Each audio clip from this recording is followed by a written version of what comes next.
Welcome to our channel. Today we how to set up paying federal taxes with IRS Direct Pay and Card, full guide step by step clearly. To set up paying federal taxes using IRS Direct Pay and a card, start by visiting the IRS website. Look for the Pay Your Taxes section on the homepage.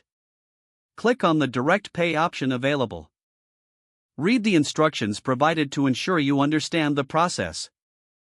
Determine if you want to pay using a bank account or a debit or credit card. If you opt for direct pay, click on the link to get started. Select the reason for your payment, such as tax return or estimated tax. Enter the appropriate tax year you wish to pay for. Fill in your personal information, including your name, social security number, and address. Next, input your payment information, specifying the amount you wish to pay. If you prefer to use a card, skip the direct pay option and look for the Pay by Debit or Credit Card link. Choose a payment processor from the list provided by the IRS.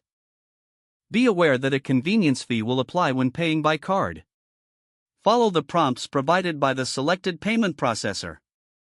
Enter your card information securely, including your card number, expiration date, and security code. Once the information is entered, review your payment details for accuracy. After confirming everything is correct, authorize the payment. Retain a copy of the confirmation number for your records. You will receive a receipt via email, which serves as proof of payment. Make sure to check your bank or card account to ensure the transaction has been processed. If necessary, you can log back into the IRS site to check the status of your payment. Follow up with your tax obligations to ensure compliance. If the page does not load, refresh the browser or try again in a private or incognito window. Make sure you are using the correct email address, then retype it carefully to avoid small typos. If your password is not accepted, use the reset option and create a new strong password you can remember.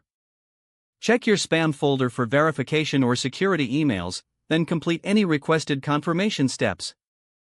Enable two-factor authentication if available to improve account security and reduce unauthorized access risk. After signing in, review your profile details so your contact information and settings are accurate and current. If you see an error message, note it down and try again after restarting your device and internet connection.